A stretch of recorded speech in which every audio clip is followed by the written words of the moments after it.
And let's just watch what happens. We're going to watch the swing at full speed the first time through. And right there, one of the things you did notice is a lot of movement out of the circle. Right here, she lifts up quite a bit, up and then back down again and through. Part of her lack of consistency is that she's moving around so much that her timing and her ability to go back and find the ball are a little inconsistent. We're going to work really hard on having her keep her head fairly quiet in the same place so she can maintain that nice body angle that she's got set up here. We're going to run a line up from the hip up through the center of the circle, and we'll just play it now in super slow, and we'll watch how much movement there is. Good setup, by the way. There goes the lift. The lift is because she's not turning her shoulder down under her chin. She's in a pretty good position there, dives back down and out to the ball. Doesn't quite get back to the spine position she was at before, but a pretty good swing with a good finish. Here's one of our single plane setups. Notice the golf shaft is running right about the center of his back. Very nice setup here. We'll take the club back very, very slowly. See if he keeps it on the swing plane line. Here he goes back. Look at that. He's right on the line. Very good. The hands are right there. He's dead on the plane again. Comes right down the plane. Makes solid impact. And exits right on the plane. That was ideal. I think he struggles with consistency because he has a tendency to overswing. What we want to do is let him use a little bit more legs instead of all big body here. But other than that, you see what he's doing is he's pivoting on his right leg. I'd really rather see that being pulled up because he's forcing his hips through to the target. All the red lines are the angles that he sets at setup. We want to maintain those angles throughout the swing as best we can. The blue line is, of course, the swing plane. We've got a pretty nice setup. Let's just take it back a little bit and see what kind of movement we see happening now. I'm going to start the swing back here. Oh boy, he takes it back pretty fast, doesn't he? Nice and easy. Doing a pretty good job. The head dropped right away. See that, how the head is dropping below the red line right away. Now he's straightening back up again. And then one of the things we'll see here, we don't see any gap between the hands and the shoulders. He's too flat, and he's also let go of the club. It's pretty hard to see right here, but if you focus right in this area here, you'll see that the trail hand is let go quite a bit. That tends to happen when we're trying to overswing. So let's get rid of that line and bring it back to normal size here if we can. There we go. Now let's continue with the swing. Then he adds the width there because he has to get a width to get it to swing. Now as he's coming in, here's where everything starts to move. He's way up above the line. Now his spine is coming out, his legs are straightening up, and he's way off his spine line. So we're going to get him to stay a little more athletic throughout the swing and not collapse at the top of the backswing. One of the things we like to see it set up from this angle is that the spine and the golf shaft be at about 90 degrees. Al's got himself a little too jammed up. I'd like to see him have a little less knee flex and try to get the shoulders out past the toes a little bit so there's a little room to move. Also, his stance tends to be very, very narrow. We're going to go ahead and play this swing to highlight what I think is one of his great strengths, and that is the smooth and easy balanced swing that he's able to generate even from what appears to be a rather locked up, enclosed position. We're going to play this just about at full speed. We're going to play it at half speed. I don't want to play it any slower than that because it is already smooth. So here we're going to go. Look at that, smooth. Look how steady everything stays. And because he's so balanced, I'd like to see him get wider and more powerful. I think he'd be happier with a fuller, more powerful swing. Here we have a very classic setup and a very good golfer. He swings very, very smooth. He generates a reasonable amount of power, and he makes good contact. The blue line represents, of course, the swing plane, and the white line is the spine tilt. So let's go ahead and play this forward at 8th speed. I like playing it really slow so we can see what's going on. Notice he's taking the club back a little bit above the plane line, not bad. But his shoulders are turned almost perfectly parallel to the plane line. Can you see that? And he's able to get his trail elbow on the blue line, which is where it should be. The club shaft might be a little too upright at this point. I'd like to see maybe a little bit more laid off. But it does a great rotation here. We're going to continue the swing at 8th speed. Comes back down, drops the club in. The only thing I see is that he gets a little stiff-legged here, right about in here. See how the knee starts to snap in closed, the right knee. I'd like to see a little rolling of the right ankle towards the left knee so he can get a little bit more power out of this swing. But what a beautiful, relaxed swing. There's not a lot to say. This fellow's been working on his swing for a few weeks here. Rhythm, tempo, balance, acceleration. We're going to go ahead and play this swing in slow motion and just watch what happens. Pretty steady. Little pull off the line, not bad. Little dive forward, Tiger-esque, and a little rotation. The only negative I see in this whole swing is the hand position and the elbow position right here. I'd really like to see the hands turn over and that left elbow be down and tight against his side so he can extend the club and rotate it through to the finish.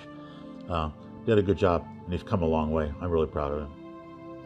We've been working with this golfer to get into a very athletic position. You can see she's done that pretty well here, and also maintain that position throughout the golf swing. What you're going to see here is she starts to lift almost immediately. The reason we lift, I think, is because we're not rotating our shoulders on the spine tilt forward. We tend to rotate our shoulders. If you look here, she's rotating her shoulders level to the ground, but her spine isn't level to the ground. She should be rotating her shoulders on a line parallel to the swing plane. You can see she goes way above that line. That's why she's lifting up. That causes us to swing over the top because the direction our shoulders are pointing now is over the top of the swing plane. So she's going to come outside to in and swing right across the ball, hits it high, but she's not getting any power because she's not able to trap it. All she can do is scoop it here and right on through to a nice finish. So we're going to get her to work a little harder on turning the shoulders in so that she can reroute the club down below that blue line instead of over the top. See how it's over the top? We want it to rotate under, like that. Okay? Part of what generates power is our ability to drive from the ground. I'm just going to play this swing through at full speed, and you'll see how much the leg drops here. If I move this circle down there, that's dropping well below the other knee. Now, besides doing that, he's also collapsing his arms as he comes into impact. See how close to his body he is right there? There's no extension down the line at all. I'd like to see the arms be fully extended here. We want to have a straight, fully extended arms past impact on through to the finish. He's a slapper of the ball. Right there, you see that? Pulls the hands in. We're going to get more power if we can keep the arms long. It's just like cracking a short whip versus a long whip. Okay, this golfer is aiming at the circle. That is, he's aiming the club face at the circle. That's where he intends to go. You can see that his shoulders and feet are aimed probably at the first barrel. That's a big difference. Now, we know by physics that the ball has to leave the club face at 90 degrees, so the ball is going to go left. The problem is he doesn't know where to swing. If he tries to swing out to the right, he's going to get a big hook and the ball's going to end up in the water. If he tries to pull it and swing towards the target, he's going to get out of balance. So let's just watch this swing. We'll do it in slow motion, of course. We like slow motion, don't we? And here we go. We're going to watch the takeaway. Taking the club back, parallel to the target line. Then he's going to flip, and he is managing to pull it and getting through. And you can see he's looking right where he intended to go, and the ball is going that way pretty good, isn't it? Well, the issue is that's too hard for us to do comfortably. We're not able to rotate that far in order to get the ball on that line. See how far he would have had to turn his hips and everything to be perpendicular to that, or parallel, I guess would be a better line, to the white line. So what we want to get him to do is get his feet parallel to the swing so that he can swing more comfortably and more with less effort. Did a pretty good job there, didn't he? He did hit it on his target. Now, I use this trick sometimes on my classes when I show people the ball is going to go where the face is aimed. It isn't going to go where you're aimed. So people behind you will say you're aimed to the right or you're aimed to the left or you hit it right where you aimed. If they're not looking at the club face, they're not looking at the right thing. Aim the club face and then align yourself to the club face 90 degrees perpendicular to the face of the club. Okay, here's her swing, face on in slow motion. We're going to dissect it in a little bit. She's a nice solid takeaway. Look at the shoulder rotation. Now the shoulders are a little too level at this point. They need to be more towards the ground, like they are here, then back up again. So we can take a look at that and see in the next video what happened. This golfer has a tendency to be very static with her lower body. She's got a great setup here, very modern grip.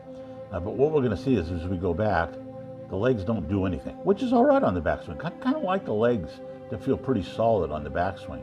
But what I want to see him do is at this point on the downswing, I want to see some movement of the knee to that knee, the hips across to that hip, a little rolling of this ankle to the inside. What we're going to see is nothing happens at all.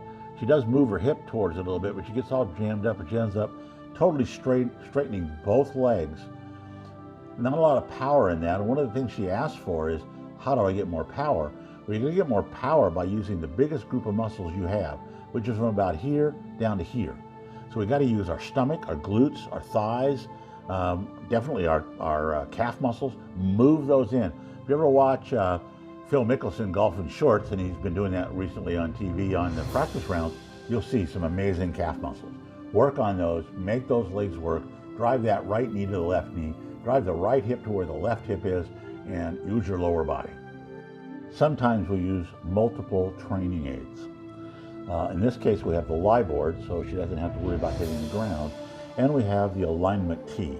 I like to use just these 3 pieces of PVC connected with a tee to show ball position and our alignment, or where we're aiming our body. And then I put the lie board parallel to that. So you can see she's got the ball probably a little too far back. Let's go ahead and draw a line up from the ball nice and straight. But, you know, even straight up and down, you see the ball is in front of her left cheek. So that's good. Let's see if she's able to stay there and make really good contact. So we're going to play this swing first in full speed. Back it up a little bit. So what we're going to notice right away is that her hips are going one way, her shoulders are going the other way.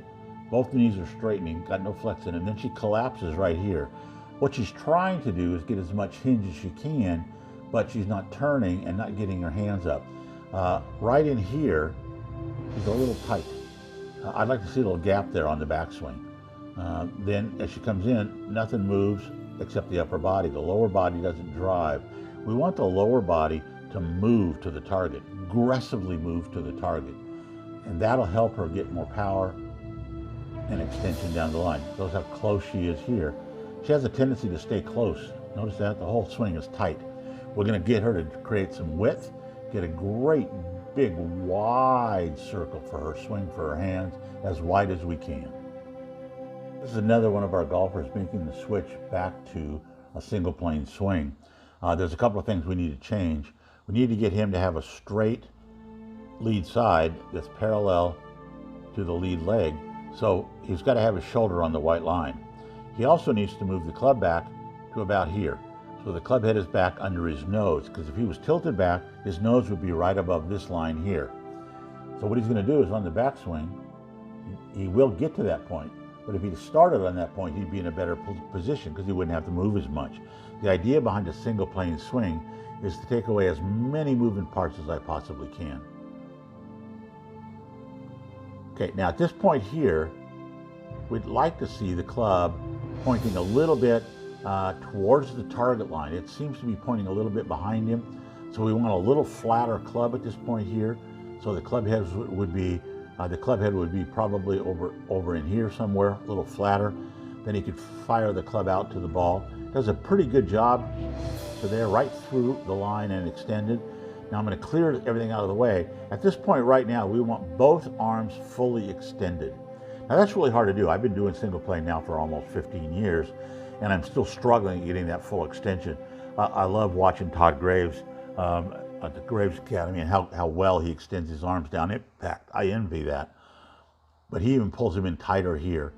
Now the other thing he's not doing is he's not driving into from the right knee to the left knee. This knee, it's got to move to this knee. It's got to go right to it, and it doesn't at all. That's what leads the downswing, believe it or not. The other thing that's happening, And the reason he's not able to drive is because this leg here has become perfectly straight. We need to let that knee go to the target. So both knees move to the target as we swing forward. That's what creates the spin. The rotation, I mean, not the spin. And the reason I said spin is because I watched his right foot spin behind him. When you can't have your heel going behind you and your weight going forward at the same time, something's not going to move. And in this case, what didn't move was the hips didn't move that way at all. Oftentimes when I see a golfer for the first time and they swing, it's like they don't know if they're doing a two-plane swing, a one-plane swing, a two-plane setup, a one-plane setup. They get kind of stuck in the middle. And that's kind of where she is right here.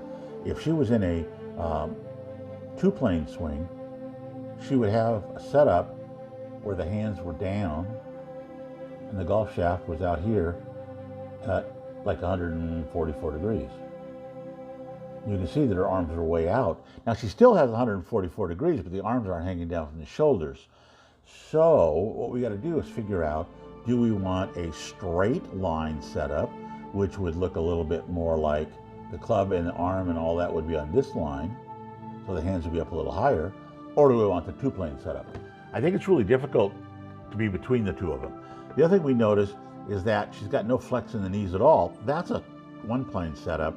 If she's in a two-plane setup, we want a little more flex. I'm not really sure why the left foot is turned out quite so much.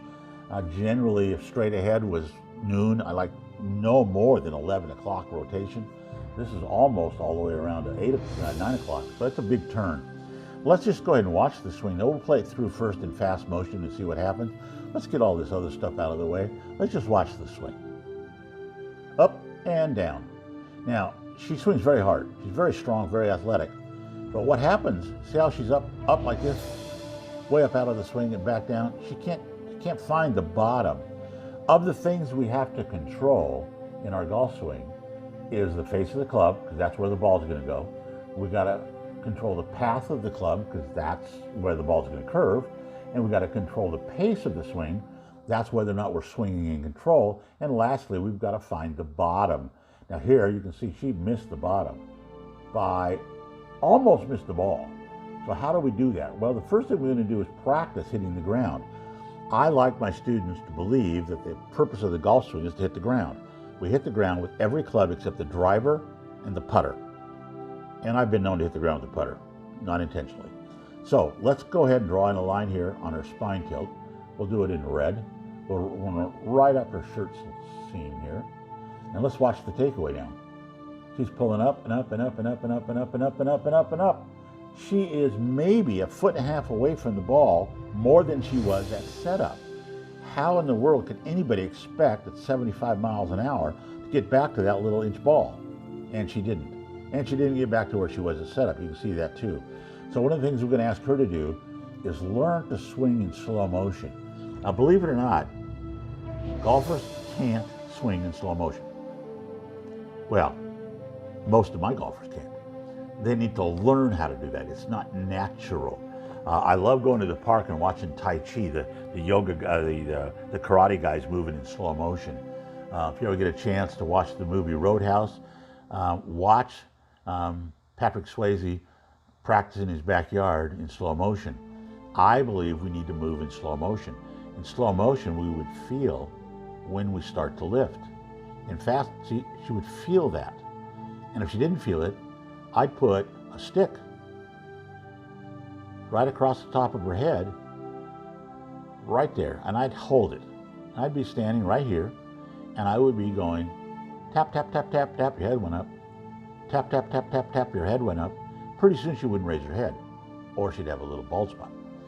So we're going to keep the lift out of the swing so she doesn't have to go back and find the ball. Now the oddest thing about this is the largest target on Earth is the Earth.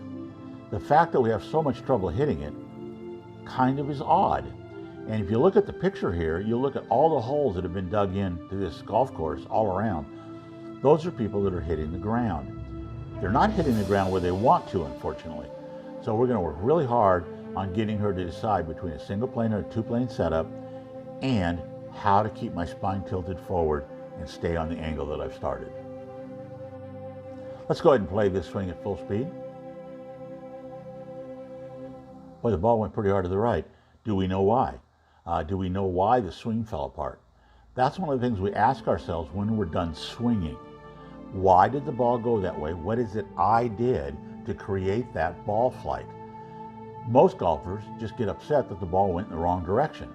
So let's go back and analyze it as if we were her and we're thinking, gee, if the ball went off to the right, if the ball went that way, what could possibly cause that? Well, the only thing that would cause that would be the club face pointing that way. Well, what caused that? Well, my hands are connected to the club face through the shaft, so my hands must have been turned under the golf club. So let's go forward until we get to the impact position and see if that physics statement bears truth. Look at the club. Look at the club. Look at the club. Open. Off to the right the ball goes. The other possible cause is I didn't hit the ball in the center of the club face. Oh my goodness, I didn't hit it in the center of the club face. Why? Why did that happen? So there's two causes here. One is I've got to learn how to get my hands back to the position they were in at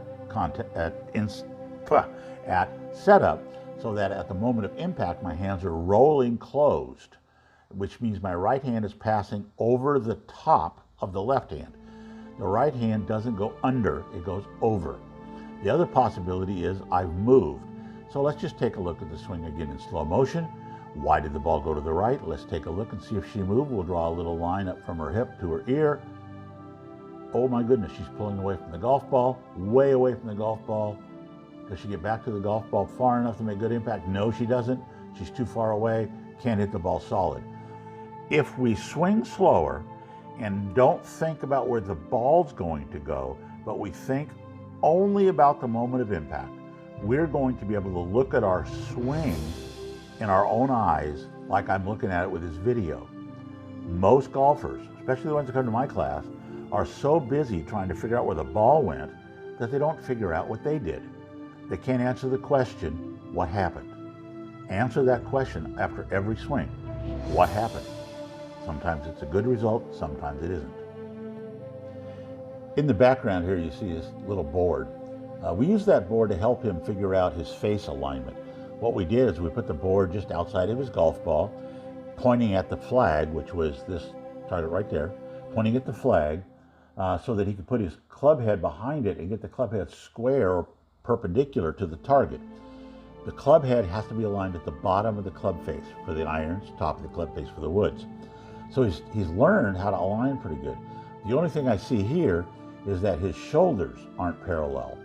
Notice that we can easily see the right toe in front of the left toe, and that if we drew a line down this, it's going to be pretty much parallel left of the target. But I can't see the lead shoulder the same way I can see the lead leg. Therefore, his shoulder is going to be aimed pretty far to the right. So we'll take this swing back. Now this is all about alignment. We aim the club face and align to the club. We don't aim our bodies. Our bodies aren't hitting the ball.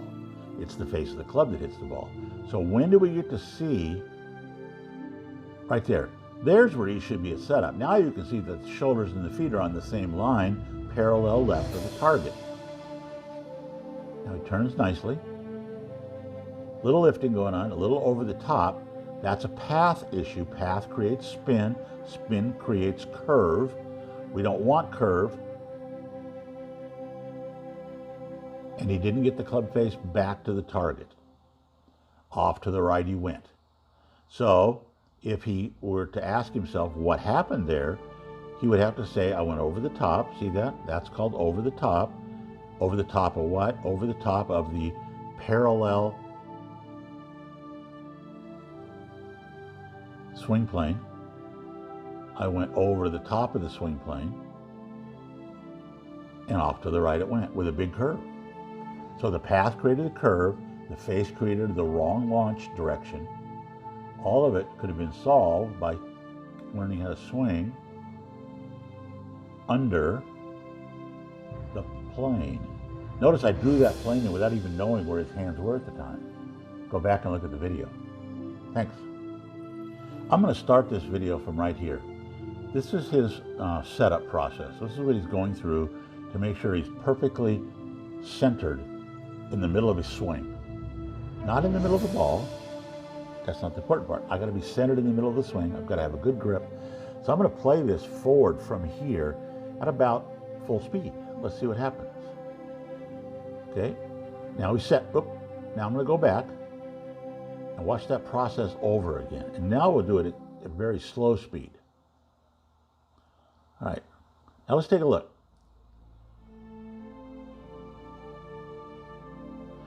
Only the left hand is on the club. Notice the left foot is pulled way out to the side. He's going to move his trail hand in. After the left hand is set, the guide hand is set. He's going to take a look at his target, step in. By the way, his target, I'll just go ahead and make that, is this palmetto tree right out here. Gets set in, moves his trail foot back the proper distance, flares out his lead foot a little bit, not huge, just a little bit, gets his body straightened up, does a little waggle of his shoulders to make sure the left arm is higher than the right arm. Then he starts the club back. And he starts the club back by what? Moving the shoulders. Look, the shoulders and the club are moving at exactly the same time. Look at that. At this point right now, if the camera was a little lower, we'd see the ideal shot where the club head is blocking our view of the hands. I had the camera just a hair high. It's supposed to be at the height of the hands at setup. I set it one time for the whole class, so maybe I shouldn't do that, huh? So we're going to see a nice takeaway. Look at that. Look how steady everything stays. Then he's going to drive in. The only thing I don't like is he's raising his right heel a little bit. Get himself a little bit jammed in, but he's going to raise his right heel a little bit, which is too bad. And then he's going to drop that club parallel to the trail arm. You see it came in parallel to the trail arm. He's extending his arms fully through impact zone. And he's going to launch that ball right through that target. And look at that ball. You can see it up here. Can you see it? If you look closely, it's right there. It's right there in that circle. On it goes, way out there. Very nice shot. He missed it about 5 yards to the left of the palmetto tree. But a great balanced finish, a really good swing. What we're going to work on is keeping the right heel on the ground a little bit. The reason that's important is when the heel comes off the ground like that, he's not really driving off that foot.